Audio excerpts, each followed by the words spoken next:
Welcome to Jazz After Dark, everybody. Sponsored by Jazz Wealth. We are financial advisors here at Jazz Wealth. Hope you'll check us out, and I apologize for maybe being a little bit short here in the beginning.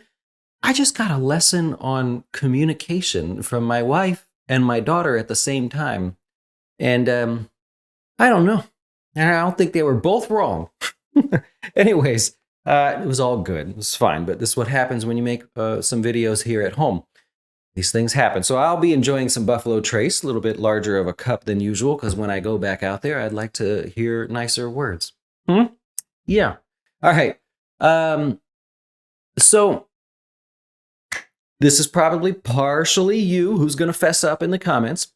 But have you thought of, maybe I'll just go to cash for a while? Ooh, I don't like what's happening with Israel, Biden, Iran, Trump, whatever. Pick all the current state of drama that's going on. The House Speaker, what are they doing? I don't know, right? Has any of that or all of it made you say, I'll probably just go to cash? You know, I'm okay with that. I'd be like the only advisor that says, like, yeah, sure. I have clients call me sporadically and they're like, yo, something might have happened in my life and I think the world is a little bit messed up right now. I'm just going to go to cash. I'm okay with that as long as I can justify it, right?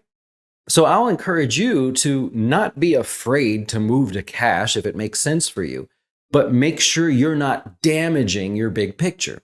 So we're going to do an example, and this is not the client's name, but this is Charlie Parker, everybody. Charlie Parker, come on, the bird. He says, and his name is not Charlie, but this is the person's true story of their life. So let me take you through their life. Over here, family, let's do this real quick. He's a single guy. He's actually somewhat recently divorced. He's just a single guy. There's nothing else to it. He files single, of course. His pre-retirement living expenses, I thought, well, that's pretty cool. He itemized them. Whenever somebody itemizes their expenses to me, I get goosebumps, right?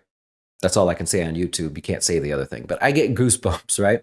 And it makes me go, well, how are they spending their money? I don't care if you spend $29 on health and fitness. I'm not going to pick on this person for doing $500 of charitable giving, though it occurs to me that we may be double counting this money now while I say that.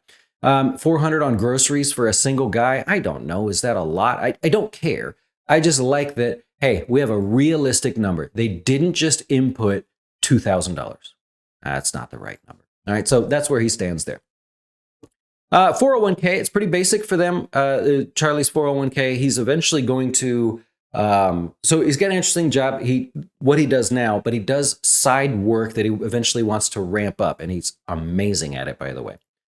Charlie's Roth IRA, he puts in $5,400. He gave himself a little cushion here. He does not max it out. We cannot max out his Roth IRA in this case. His income, he actually just got a raise, a substantial raise actually at work. He went into the six digits actually, so congratulations on that. And here is the self-employment I was talking about. It's not much right now. He makes these fascinating lights. Like if you ever buy a high-end light and you're like, it's a one of a kind, it's probably the guy that makes it, right? Maybe not the guy, but it's him. He does this. Now, when he retires, he says, I don't want to do this a lot, but I do know that I have and can charge a premium for my product. And so therefore, I can make pretty good money off of making these magnificent lights. If we could incorporate a picture, I would love to show that to you.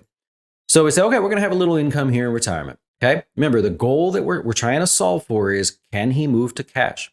He's going to retire at 66. He is super flexible on that age because he loves what he does. Retirement expenses, he says, I like to spend a little bit more if possible. I'm flexible there, but a little bit more. We got some healthcare costs. He does not have the benefit of, military pensions, military healthcare or anything like that. And he's very passionate about giving to a foundation that basically teaches kids that wouldn't otherwise have the opportunity to learn how to use their hands, fabrication, right? Do metal work and welding and stuff to maybe make some, lights like he does or something. So he does this anyways. He gives $10,000. We have now changed it to where he gives it to a donor advised fund, and then we put it into the charity. It's technically a nonprofit that counts towards that. He says, I'm going to do this the rest of my life, right? Always want to give back to that. And that's cool. So in his bank account, he's got $18,000, savings account 27. I'm going to pretend this is not there because he was telling me this is a little bit, he might have spent that money. Nonetheless, we're going to move on. He's got a little bit of credit card debt. He's totally cool with having the credit card debt. I guarantee you that this is out of date because he does not have an 11% interest rate, but he's fine with it. He's like, I got, plenty of money. I have no issue giving them a little bit of money for him to hang on to cash in his pocket. That's fine. I don't pick on people for that. He only has a handful of accounts. Really cool because his wife got a lot of it. Oh, I got him. All right. If he watches this, he'll laugh at that. His 401k, he actually really loves this blue chip fund. It's quite a popular one. I'm not recommending it for you. I'm just saying he's in it, and that is confirmed. He's got his Roth IRA here with us here at Jazz. You should have your Roth IRA here with us at Jazz. And he's in our aggressive stock fund, our dividend fund, and one other fund that I couldn't add in there. I don't have it all linked up just yet. So basically, he's got $110,000. And his brokerage account, we're in large cap growth, right? It should be your brokerage account should not be a dividend account, right? He knows that. Real quickly, he's got a mortgage, the remaining on his mortgage here. He got to keep the house in the divorce. He's happy with that, which is why he's out of some of the money there. And she's happy with that too, actually. So he tells me. And it's worth about $325,000. Okay. So we're going to go over here. I'm going to skip all the other garbage for the moment because we're only really interested in answering one question. Can he move to cash? All right. And so I'm going to take anybody that says this, and I'm going to go through this example. All right, right now, I love where you stand as far as your long-term goals. I might pick on you a little bit because you don't have some other goals like buying a car once or twice in retirement.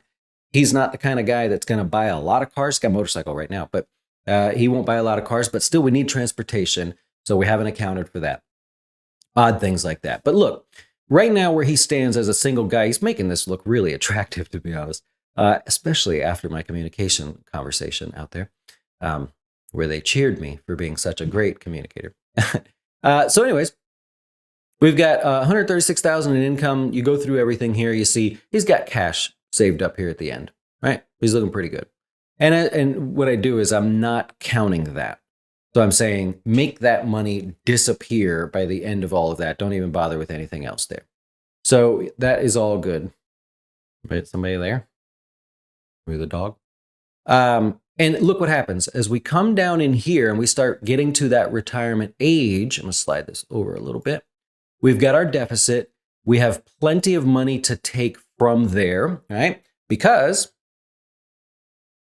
well, we're assuming some growth on his money here, but because we can't find many reasons to stress him until the end of his life, right? So all in all, that's a short way of saying he's looking pretty good. All right. Now, Charlie comes to me and says, I'd like to go to cash. Okay. The first thing we're going to do is come over here really simply, and I'm going to change this to preservation, which essentially means almost all cash. Nothing else is going to change. And if we go to cash and we don't ever come back, I get it that he will be coming back. We can't make this plan successful. In other words, Charlie, you can't take what you have and stuff it under the mattress and survive stress tests of inflation, healthcare, any of these numbers are a little off and you're busted, right? So we say, okay, that's fine. We know we can't go to all cash for the long run. We can, however, go to cash temporarily. We can also consider something in the middle. And this is just a general thing. I plugged these in just to give me a general idea, a 40-60 split. What we can do is we can take most of your money and go conservative. But you got to work with me on about 30 to 40% of your money. We have to be in a money market fund at the minimum. We've got to go find some treasuries, right? We've got to do something so that the yield is around 5.5%. Okay.